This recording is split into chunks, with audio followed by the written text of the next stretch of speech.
What is going on, beautiful people? I am Lee Hammock, the diagnosed self aware narcissist known as mental illness, and welcome to another episode of A Narcissist Explains Live Edition. This series right here, I do live chats. Live chats. Today's topic is why do they move so fast? Why do narcissists and toxic people move so quickly? Why do they move so quickly? First of all, shout out to Wanda K for being a member for 6 months. Shout out to you. Thanks for joining the channel memberships and whatnot. Appreciate you, seriously. But why do narcissists and toxic people move so fast? So one of the main reasons that narcissistic people move fast is because the faster they move, the more likely you are to miss these right here. The quicker we move, the faster the relationship moves, the more likely you are to miss these, or the more likely you are to ignore those because you might see them, but you might ignore them because things are moving so fast and they're going in a direction that you wanted to go in as well. So I may overlook this right here. I don't really like this. I don't really care for this right here too much, but this person right here is being, they're everything I want and need. They're saying the right things, they're doing the right things. And okay, so let's just roll with it. Appreciate you, Dana, the name. What's going on? Just Josie, what's up? What's up?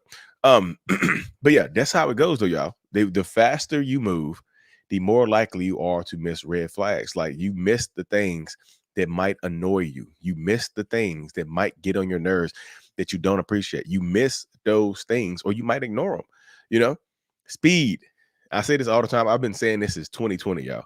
Speed is the weapon of a narcissist. It just is. You know what I mean? It really, really is. Speed is the weapon of a narcissist. The faster we move, the more likely you are to fall for me, and the more likely you are to let me run over your boundaries and also miss the red flags. You know, when you slow down, you see these right here. When you take your time, you see these right here, and you like these. You want these. You want the green flag. You want the green flags. The red ones, not so much. You know what I mean? You want the red, you want the green ones, not the red ones so much. But narcissistic people, y'all, another reason why they move fast is because they don't think that you will like the real version of them. They want to move fast to get you hooked to them. They want to move extremely fast to get you hooked, because the faster we move, the more hooked that you become, the more likely you are to not leave me, the more likely you are to stay with me or to put up with some things because you like me, you care about me, right? You want me here, correct? So that happens a lot of times in these spaces where people get tied up and confused and things like that, because the faster we move, the more you might like me. You might like my representative. Like narcissists and toxic people typically send their representative to meet you. That's what today's podcast is going to be on. How narcissists send the fake version of themselves to meet you at first. Like, this is not the real version of me. This is my representative. This is my stand-in. This is my my body double, so to speak. So we move fast so you won't know that I'm lying. We move fast so you won't know that I'm manipulating. We move fast so you don't know what's going on. It's like you cross a lot of I call them relationship mile markers. It's just kind of like going by mile markers on a highway, like a real highway. Like mile marker 1, meet up. Mile marker 5 is getting to know each other. Mile marker 6 is first date. Mile marker 7, first kiss. Mile marker 8, first time clapping cheeks, whatever it is. But when you mile marker 15 is like moving in together or talking about it, then getting engaged, then getting married. Yeah, there's so many other mile markers. But when you're in a toxic relationship and moving extremely fast, you blow past those mile markers. You just do. The faster we move, the more entranced I can get you quicker. You know, the faster things go, the more I can get you to be here with me. That's how it goes. And that's why I tell people all the time, y'all, slow down. Most of us were raised on Disney movie. A lot of us were raised on Disney movies where we want the whirlwind romance where we get swept off of our feet and we end up married really quickly with babies really quickly, living together really quickly. We grew up on thinking that that was okay, but it's not. That is not absolutely not okay, y'all. Disney movies have put it into our heads that this speed stuff is okay. Like this is perfectly fine right here. As the speed that we're moving at and whatnot, y'all. This is perfectly okay. The speed at which we are moving along right now. That happens so much. You know what I mean? It really, really does. So slow yourself down. When you slow down, y'all, you start to see things more clearer. And like I said, and this is how you can tell if a narcissistic person is that don't let them rush you. Set boundaries early on. Set them early on, y'all. You have to like if if we are moving extremely fast, then we're going to if you set a boundary, you are more likely to be lax on that boundary or give up that boundary to me because you like me, because you care about me. You see what I'm saying? You are more likely to give in to me because we are moving so fast. You're more likely to overlook things. You're more likely to get over things. Like this is why I said slow the hell down, y'all. Yeah, who said that? Barbara. If it's too good to be true, yeah, yeah. If it seems too good to be true, pump the brakes, y'all. And this is what you can tell right here. Like you, you should be able to say, "Hey, I think we're moving a little too fast." You know, you should be able to say, "Hey, I think we moved too fast. Can we slow down a little bit?" And if they really care about you, if they're genuine, they should be wanting to slow down with you. A narcissistic person will just look at you and be like, "No, I'm not slowing down. Like, why would you want to slow down? Like, let's speed. Matter of fact, let's speed up. We're going too slow. We're supposed to be married right now. I know it's only been 4 months, but why are we not pregnant and married right now? Why are we not living together right now? Like, this is going too slow for my liking." Because this is what happens sometimes, y'all. Sometimes a narcissist is moving fast with you because you are the new supply.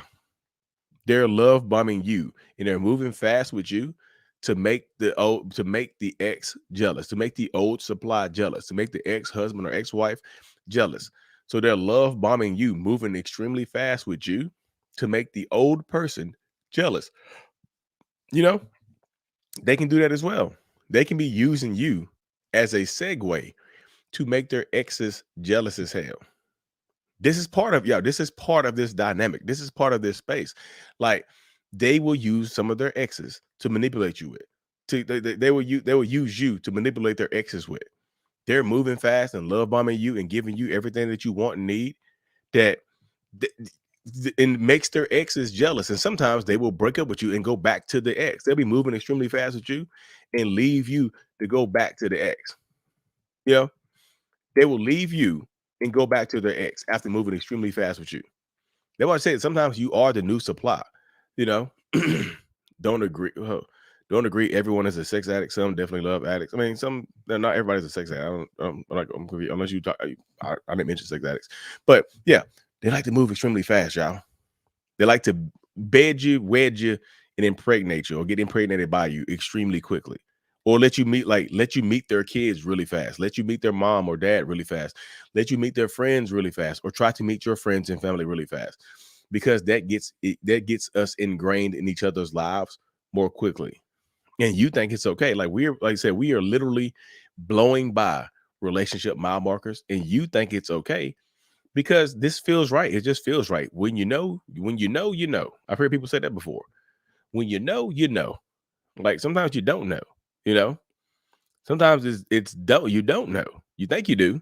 You think this is true love. You go back and watch the movie Frozen.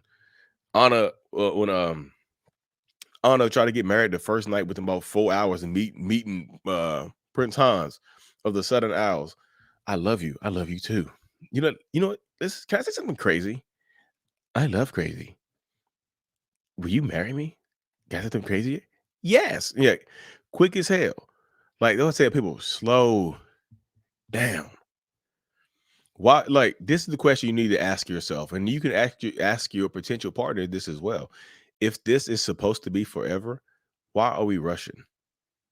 You know, why are we rushing? Like, why are we rushing this? Like, let's savor these moments of getting to know each other. Let's savor these moments of bliss. Let's savor these moments with no kids, no responsibilities together. Let's savor these moments without arguing and fussing and fighting. Let's savor these moments instead of moving in really quickly. Let's savor these moments. If this is forever, why are we rushing? Ask yourselves that question as well. You have to, y'all. This is one of those things you have to ask yourself. Like, if this is forever, Why the hell are we rushing? You know, pump the brakes, y'all. A relationship, being in a relationship with someone is like getting in a car together. This relationship vehicle is like an old driver's ed car. Both of you have steering wheels, both of you have pedals, and both of you have brakes. You're in this car as well. You can tap the brakes. They look, they have their foot pressed down on the gas to the floor. Their foot is on the floor with the gas, right? But you have the ability to tap the brakes on your side if you want to. You have a steering wheel. You are in this relationship vehicle as well. Just because they are moving fast doesn't mean you have to. But a narciss a normal, not a normal, a non-narcissistic person will be okay with you slowing down because they want to spend time with you. They want to get to know you for real. A narcissistic person will get mad at you for trying to slow things down. Will try to some of them would challenge you. Some of them were like, well, if you don't want to move fast, I can find somebody else to move fast. And you like this person, right? They've love bombed you. They've shown you everything that you want and need with a person, right? You want and need from a person. So you don't want to lose them, so you give in. Y'all, if you're afraid to lose them when you're getting to know them, you're gonna if you are afraid to lose them when you're just getting to know them and you're letting them run over top of your boundaries and let them move the relationship extremely fast, you are in for a rude awakening. I can tell you that. You are in for a rude one. I'm just telling you, they're gonna wake you, you're gonna get ran over top of because you're afraid to lose them. They're gonna use that as leverage from this point forward. Like every time y'all get to arguing, fussing, and fighting, they're just gonna threaten you to leave because you don't want them to leave because you like them because they fit what you're looking for in a person, right? It's simple. That's the most simplistic way of looking at it. The I said, slow yourselves down, y'all. Be okay with slowing things down. Don't be afraid to lose somebody that you just met. There are millions, there's billions with a B, a big old B, like a big old butt. Billions of people out here. Billions. Why this one person? Ask yourself the question right there. I'm just getting to know this person. Why this one person? There's billions of other people out here. Oh, Lee, the dating pool is a swamp. Y'all, if the dating pool is a swamp, you pick this toxic this toxic person from that swamp. Or they are of amphibious narcissists and they jumped out the damn swamp themselves onto fresh water on land and start flopping around and you pick them up and save them.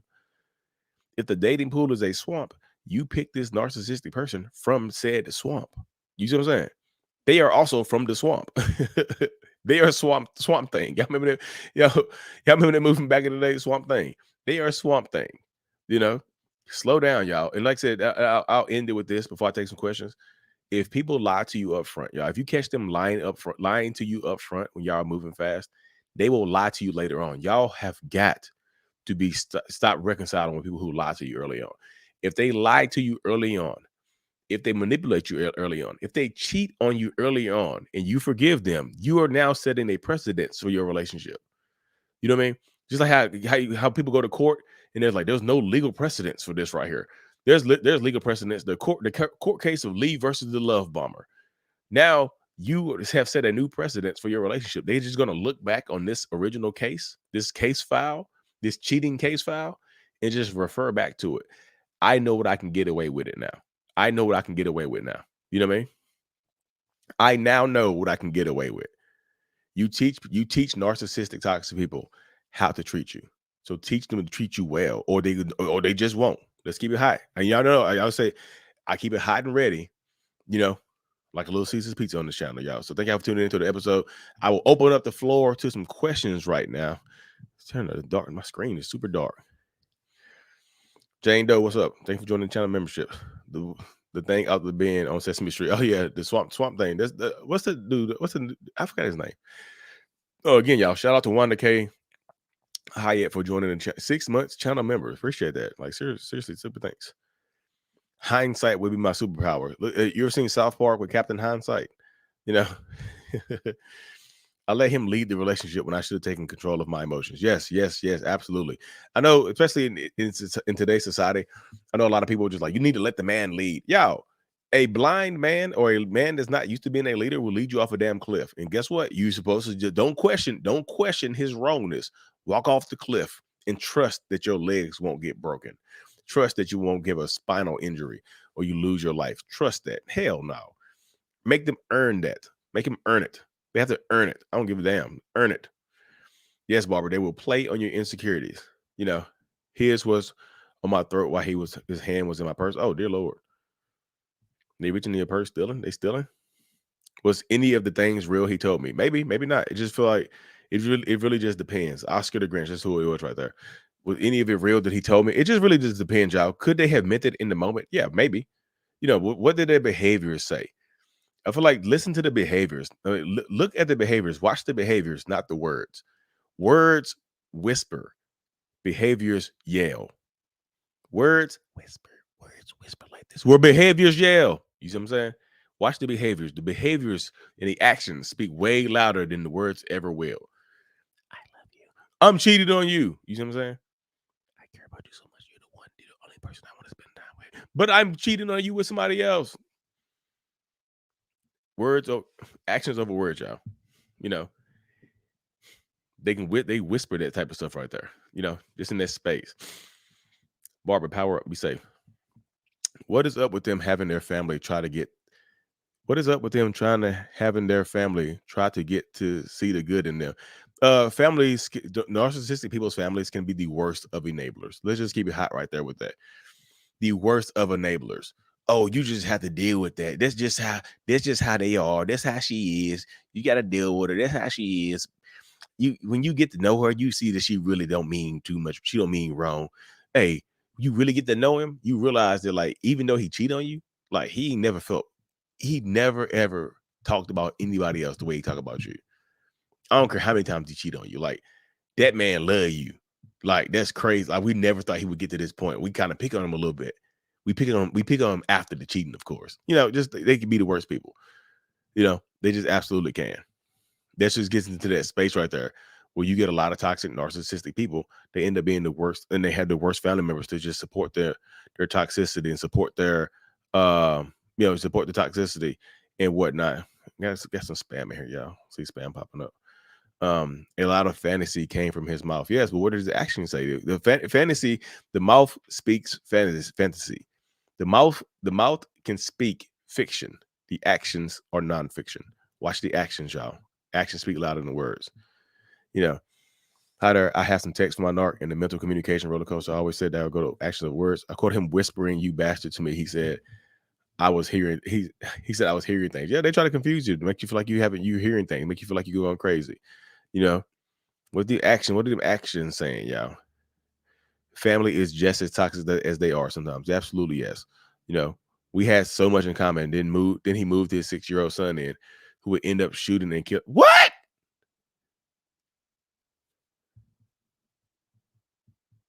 Wow. That's trauma. I should have read that before I put it on the screen. That's trauma right there.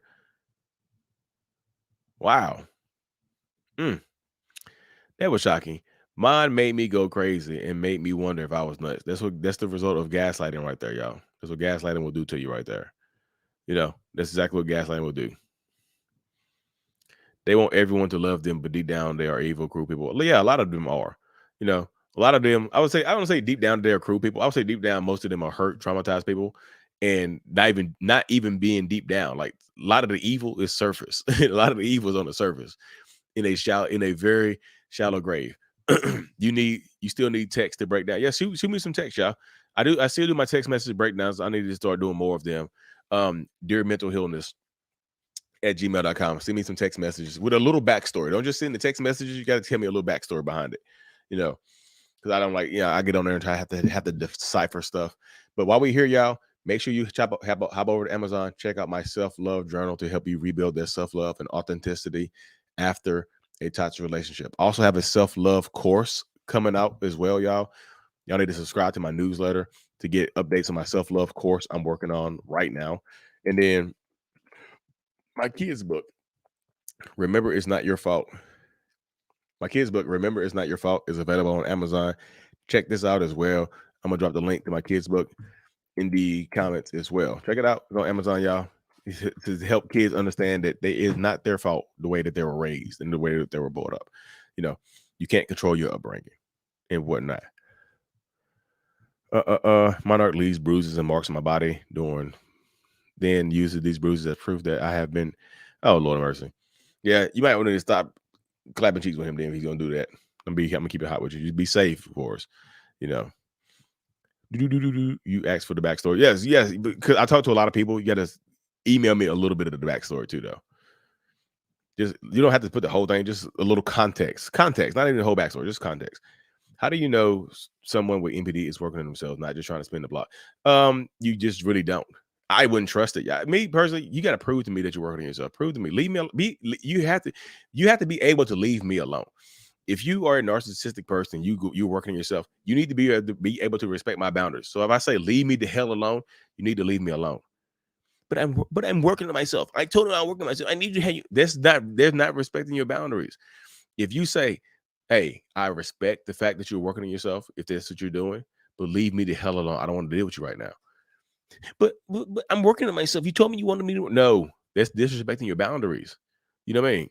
They have to respect your boundaries. Still, they have to be able to take a little bit of criticism. Still, they have to be able to talk openly and honestly and have open communication and be vulnerable with you. Still, you know, that's true.